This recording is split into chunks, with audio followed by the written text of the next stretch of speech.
Assalamualaikum warahmatullahi wabarakatuh.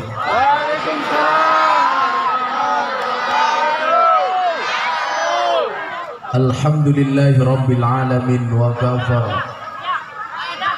Assalatu wassalamu ala sayyidina Muhammadinil Mustafa wa ala alihi wa sahbihi ahli sidqi wal wafa. Rabbi israh li sadri wa yassir li amri wahlul 'uqdatam min lisani yafqahu qawli, amma ba'du. Hadratal muhtaramin, para masyayikh, para kiai, para habaib, para tuan guru, tokoh agama, tokoh masyarakat, takmir masjid dan musola yang saya muliakan, para pejabat yang berkenan hadir dalam semua tingkatannya, termasuk TNI Polri yang saya hormati, segenap panitia pengajian dalam rangka menyambut hari ulang tahun Republik Indonesia ke-77 yang bertempat di Desa Sukamulya yang saya banggakan. Hadirin hadirat kaum muslimin wal muslimat rahimakumullah. Makan semangka, minumnya susu. Hai warga Sukamulya, I love you.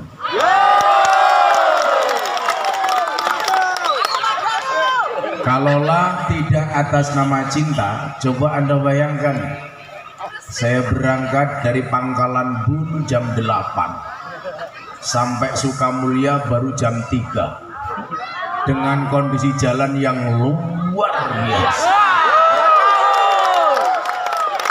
Subhanallah. Masuk ke Sukamulya serasa dihantam ombak tanpa air. Dengan begitu banyaknya jalan yang rusak dan berlubang. Itulah bedanya Jakarta dengan Sukamulya. Kalau di Sukamulya banyak jalan berlubang, sementara kalau di Jakarta banyak lubang berjalan. Tapi apapun itu kondisinya, saya bersyukur. Walaupun dengan kondisi kepala yang sangat berat, perut yang kerucuk-kerucuk belum sempat makan, tapi melihat kebahagiaan Bapak Ibu siang hari ini, insya Allah menjadi obat bagi saya. Amin. Karena saya punya prinsip, hati yang gembira adalah obat.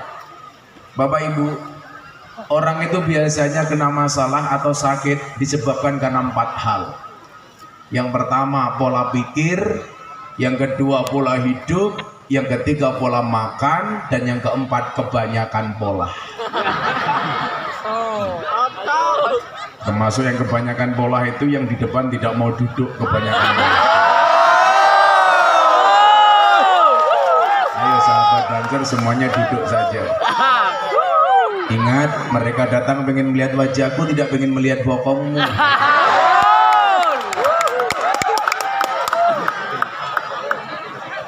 Yang terbayang di otak saya tadi Bapak Ibu, begitu perjalanan jauh saya mikir ini finishnya kapan. Yang terbayang kemudian adalah jejak sirah perjalanan Nabi Muhammad SAW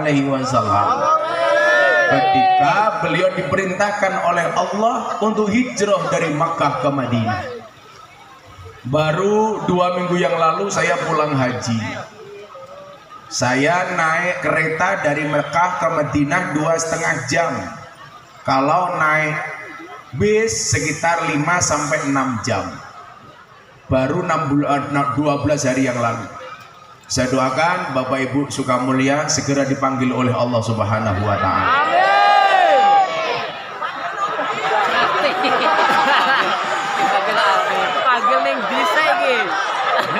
Belum selesai cangkemmu segera dipanggil oleh Allah Subhanahu wa Ta'ala untuk haji dan umroh. Amin. Saya membayangkan peristiwa Nabi Muhammad hijrah dari Mekah ke Madinah ditempuh dengan menggunakan kendaraan unta dengan jalan yang begitu dahsyat dan masih atas tekanan orang-orang kafir Quraisy. Yang tadinya saya mau mengeluh Pak, tadinya saya mau sambat, saya nggak jadi. Malu rasanya dengan kanjeng Nabi. Nabi Muhammad dari Mekah ke Madinah naik unta dengan jalan bebatuan. Saat itu dikejar oleh orang kafir Quraisy tanpa pernah mengeluh. Maka kemudian tadi saat saya mau sambat, saya mau berkeluh kesah, saya malu, nggak jadi malu, minimal malu kepada siapa? Kepada Nabi Muhammad SAW. Maka mungkin hari ini Anda yang merasa kepanasan, nggak kebagian tenda, atau duduk nggak pakai tikar, mau sambat, mau bilang panas, kamu harus malu dengan Nabimu. Saya tahu kamu bilang panas bukan karena takut kepanasan, tapi karena takut luntur bedakmu. Nah, Bapak Ibu yang saya muliakan, pertanyaannya kemudian adalah kenapa Nabi Muhammad begitu sabar menghadapi semua cobaan, menghadapi segala rintangan, ujian yang diberikan oleh Allah Subhanahu wa Ta'ala? Karena Nabi Muhammad adalah stempel uswatun hasanah. Maka saya selalu bilang, apakah kiai itu wajib dicontoh? Tidak. Kiai itu tugasnya bukan untuk dicontoh, tapi untuk mengajak umat mencontoh kanjeng Nabi. Kenapa? Karena yang paling komplit kisah hidupnya itu kanjeng Nabi. Sementara kalau kiai tidak komplit, makanya nggak usah dicontoh. Apalagi banser mau mencontoh Gus Miftah, berat Ferguson, berat.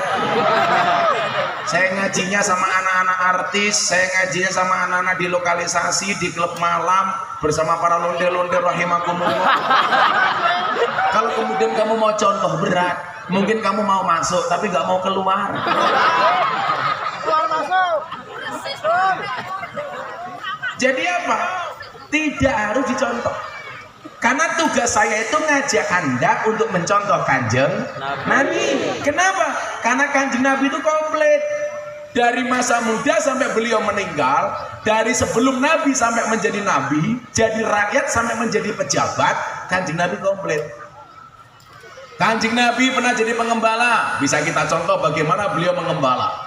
Kanjeng Nabi pernah menjadi pedagang, kita bisa contoh bagaimana kemudian Nabi menjadi pedagang yang sukses. Bahkan sampai pernikahannya pun coba kalau mau menyontoh, luar biasa. Banser tahu? Nabi Muhammad menikah dengan Siti Khadijah, mas kawinnya berapa? 20 ekor unta. Satu unta kalau harganya 50 juta, berarti mas kawinnya Kanjeng Nabi berapa? 2 miliar. Mohon maaf, 5 kali 2 berapa? 20 kali 5 kali 50 juta berapa, Pak? Banyak. 10 miliar goblok, oke.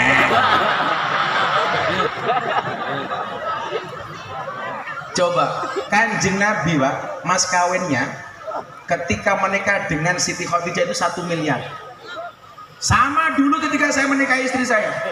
Nabi Muhammad menikahi istrinya Siti Khadijah, mas kawinnya 20 ekor unta. Gus Miftah 20 ekor tengu.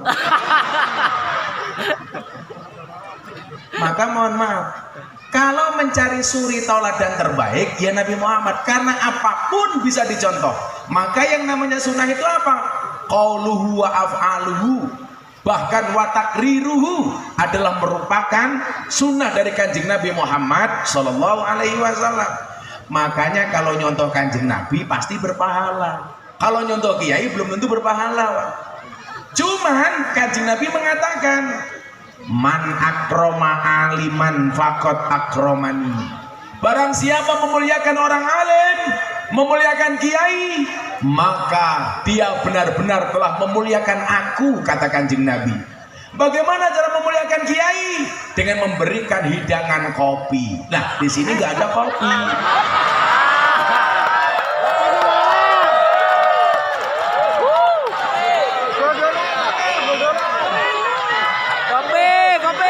Saya tidak minta, hanya mengingatkan. Bahwa di atas meja saya nggak ada kopi.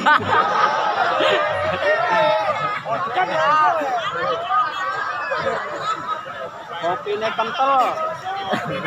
Jangan kopi susu, itu membingungkan. Mana kroma aliman, barang siapa memuliakan orang alim, faqad akromani, maka benar-benar dia telah memuliakan aku, kata Kanjeng Nabi. Kenapa demikian Bapak Ibu? Habib Lutfi, Mursyid Jatman, presiden ulama sufi sedunia, beliau ngasih gambaran seperti ini sama saya. Lih, tak kandani, kata beliau, Nabi Muhammad itu ibarat lampunya, kiai itu ibarat saklarnya. Kamu sekali-kali tidak akan pernah mendapatkan terangnya lampu kalau tidak pernah memegang saklarnya. Artinya apa?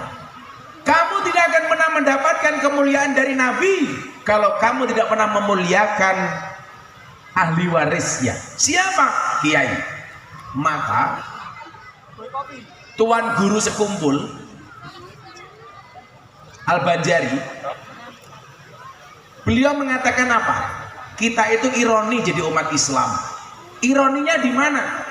Berpuluh-puluh tahun jadi umatnya Nabi, bersaksi mengatakan Nabi Muhammad itu Nabi, tetapi lucunya kita tidak pernah mimpi ketemu dengan Kanjeng Nabi. Padahal setiap saat kita mengatakan asyhadu alla ilaha illallah wa asyhadu anna Muhammadar Rasulullah, bersaksi, bersaksi, bersaksi, bersaksi. Lucunya apa? Kenapa sekalipun seumur hidup kita tidak pernah mimpi ketemu Kanjeng Nabi? Kata Tuan Guru Zaini Abdul Ghani, Tuan Guru Sekumpul, beliau mengatakan, berarti ada yang salah dengan dirimu. Salahnya di mana? Salahnya adalah kurang cintanya kita kepada ahli warisnya para nabi, yaitu kiai. Nabi Muhammad gak akan hadir, tidak mau masuk ke seseorang yang dirinya tidak mencintai ahli warisnya. Artinya apa? Kalau Anda pengen mimpi ketemu Nabi, syaratnya adalah harus lebih banyak mencintai ahli warisnya para Nabi. Baru Nabi ridho masuk ke dalam mimpi kita. Padahal dikatakan apa? Man ra'ani fil manami fasayarani fil yaqdo. Barang siapa mimpi melihat aku, maka dia seolah-olah melihatku dalam alam nyata. Nyuwun sewu Bapak Ibu, kalau Anda mimpi hanya melihat punggungnya Kanjeng Nabi, wallah itu Nabi. Kenapa? Bahkan jejaknya Nabi pun tidak bisa dicontoh, diserupai oleh iblis. Kalau Anda melihat dari belakang, oh itu ada pundaknya Kanjeng Nabi, wallah itu Nabi. Tapi kalau Anda melihat umpamanya mimpi ketemu ketua panitia, bisa jadi itu gerandong. Bisa jadi. Kalau Anda mimpi ketemu Gus Miftah, bisa jadi primus.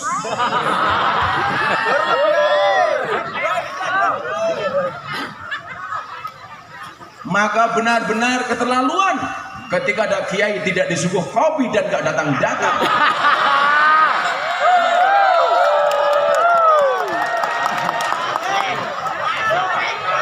Dia godok palu. Suwe temen ya. Sabar Wadi.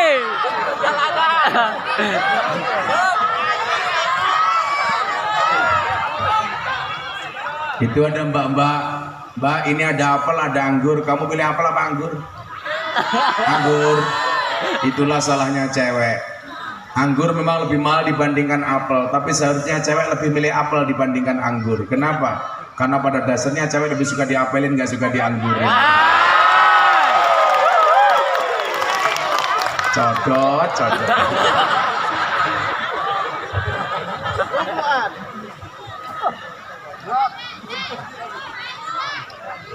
Kalau kita pengen Nabi Muhammad hadir, Pak, salah satu syaratnya menurut Tuan Guru Zaini Abdul Ghani adalah tambahkan rasa cintamu kepada ahli warisnya. Ahli warisnya para nabi. Kita mencintai para kiai, Nabi ridho untuk masuk ke dalam mimpi kita. Siapa sih orang Islam yang gak pengen mimpi ketemu Kanjeng Nabi? Semuanya pengen. Coba adik-adik hadroh itu, kamu sholawatan, tumbuhkan rasa cintamu kepada Nabi. Bukan kok hadron malah mangan sosis terus. Pansan perutnya besar. Iya kamu, iya. Wetenge gede nih ya Allah. Kamu perutnya jangan besar-besar. Di mana-mana saya bilang penelitian dokter menyebutkan cowok yang perutnya besar biasanya burungnya kecil. Ini dokter loh yang bilang.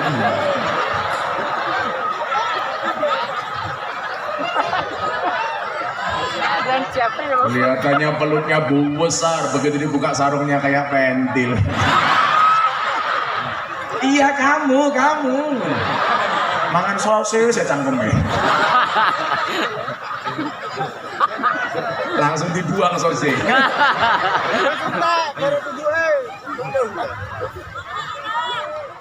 Makanya Bapak Ibu saya cerita, kenapa kok saya kemarin dapat undangan dari kerajaan Arab Saudi untuk haji. Jadi saya dipanggil untuk dikasih undangan. Saya bilang sama istri saya, kita itu diundang, Bun, saya bilang. Waktu itu saya dapat undangan, istri saya panggil, Beb.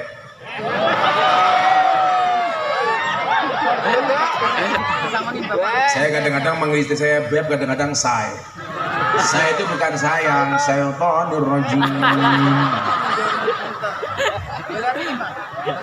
Saya bilang sama dia, kita itu dipanggil untuk haji bukan karena saya terkenal, tapi karena bunda ahli sholawat. Ini coba ibu-ibu yang di rumah tak kasih tipsnya. Istrinya Gus Miftah itu saban hari sholawat minimal 20 sampai 25 ribu kali. Kulla yaum, dari bangun sampai tidur mulutnya nggak pernah berhenti sholawatan. 20 sampai 25 ribu kali. Tak pikir gawa kopi polisinya.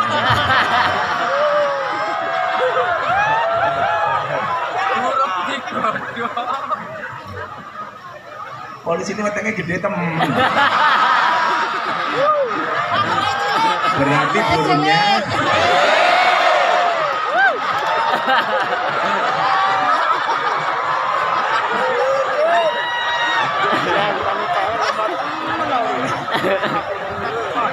tadi saya cerita Pak Polisi, ada penelitian dokter di Jogja, laki-laki yang perutnya besar, burungnya kecil.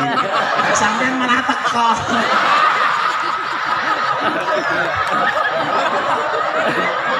Sangel-angel. Penting aku. Iya tapi. Sallu ala Nabi Muhammad. Setiap hari ibu-ibu, tolong Anda di rumah, suaminya bekerja di kebun sawit, sholawati. Nanti kalau saya ngomong sawit langsung ibu-ibu teriak, sawitnya murah Gus. Alah kowe, wingi larang cangkeme meneng. Saiki murah bengok-bengok. Kancane yo dipikir no masih. Orang mungkin mikir, kopi ora dipikir.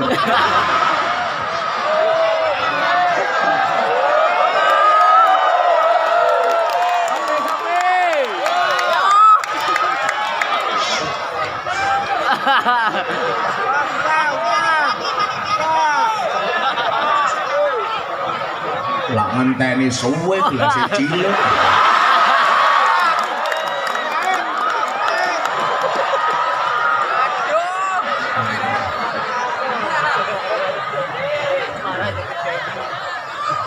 Wis wadahe ping.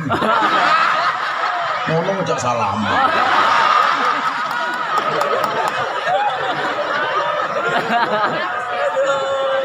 Angel. Saya itu suka kopi, Yai. Karena kopi itu mengingatkan saya kepada posisi suami. Suami di hadapan istri itu seperti gula di dalam kopi. Bikin kopi tanpa gula rasanya pahit. Siapa yang disalahkan? Gulanya. Gawe kopi kok rono gula. Tapi begitu kopinya kemanisan, yang disalahkan siapa? Tetap gulanya. Bikin kopi kebanyakan gula. Itulah suami di depan istri. Ada rasanya, namun tidak pernah diperhatikan keberadaannya. Curhat matane curhat. Dan biasanya Kiai kalau saya, ya Allah gawe kopi tak klepret.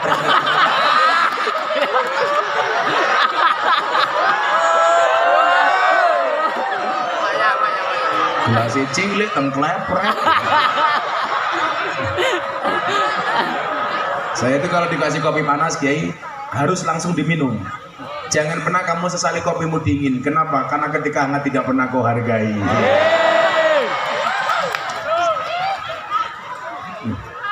Pahit, sangit.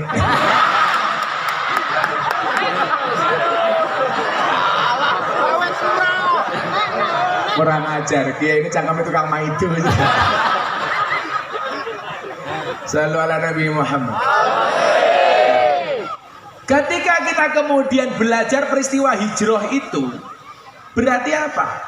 Kan mencoba memahami perjuangan Kanjeng Nabi. Nah, berarti apa? Harus banyak ditumbuhkan secara besar-besaran rasa cinta kita kepada Nabi. Lah, rasa cinta yang paling real yang pertama adalah banyak menyebut namanya. Ibu-ibu coba kalau dulu jatuh cinta sama suaminya, setiap hari disebut. Nah, bagaimana kita cinta dengan Nabi? Menyebut namanya. Dengan cara apa? Sholawat.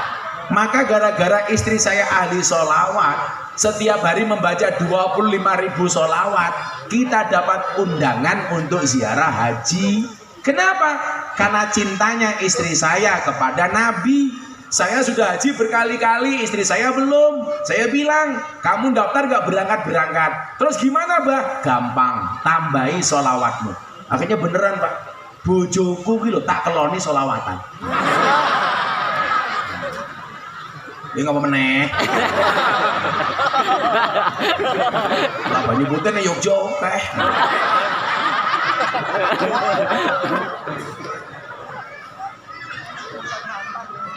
Lah beneran, Bu. Istrinya Gus Miftah itu dikeloni saja selawatan kok. Ayo Bun kelon. Enak Bun? Beda karo sing go wedang ki mlebu kamar malah nyanyine sing ora-ora. Tol enak telur penak. Itu rasa benak sing didudul dangan-dangan.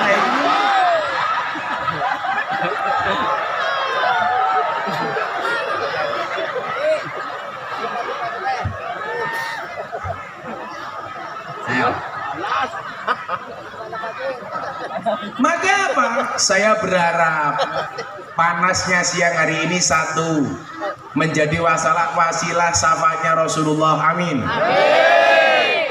Siapa yang nggak pengen dekat dengan Nabi?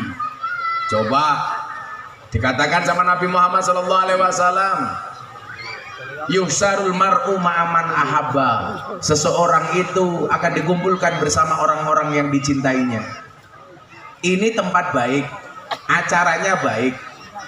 Anda mau datang, berarti Anda termasuk orang baik. Gampang saja. Makanya kan saya mohon maaf Bu Pak, saya dapat julukan presiden para pendosa. Karena saya mohon maaf semua ahli maksiat saya datangi. Saya punya teori, orang baik itu biasanya kalau disuruh kumpul dengan orang yang kurang baik tidak nyaman. Kadang-kadang mohon maaf, yang egois itu justru bukan ahli maksiatnya, tapi orang yang dianggap baik. Banyak ahli maksiat yang pengen datang ke tempat ini, malu karena merasa banyak dosa. Maka orang baik itu siapa? Orang baik itu yang tidak hanya baik bagi dirinya, tetapi mampu membaikkan orang lain. Makanya dulu Pak, ketika saya ditanya sama kiai saya, Miftah, kalau kamu disuruh nyari istri pilih yang mana? Istri cantik tidak solehah, apa jelek tapi solehah? Coba tanya sama Banser, yang rupa-rupa jomblo ini gitu. Banser yang jomblo saya doakan pulang pengajian segera nikah, amin. Janda anak 15. Coba bapak-bapak Banser dijawab, kalau Anda disuruh milih mana? Istri cantik tidak solehah, apa jelek tapi solehah? Cantik solehah. Cantik dan solehah. Sing takon sak. Ora ono jawabane dipilih.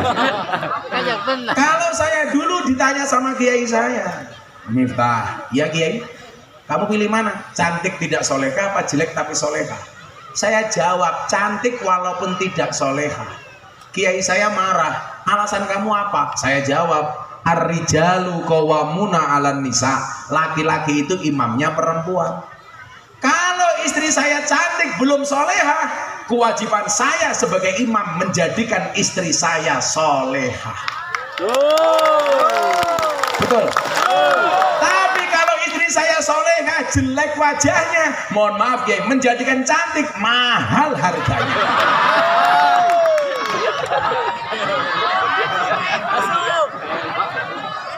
Lah ngeraine wong wedok iki borose ra umum lele. Coba kalau bandingkan laki-laki sama perempuan, lebih ngirit mana Bu? Laki-laki, perempuan sudah mati masih boros. Buktinya apa? Kain kapan laki-laki sama perempuan lebih tebal mana? Perempuan, modare boros tangannya. Loh, bener nggak? Kain kapannya tebal mana Pak? Perempuan. Apalagi kalau pengajian, coba bandingkan ibu-ibu itu sama tadi yang bawa wedang. Tadi siapa? Satunya tadi kamu? Yang salaman nggak jadi tadi namanya siapa? Oh, Rojikin. Rojikin. Coba Raine Rojikin dideleng. Natural. Tanpa bedak.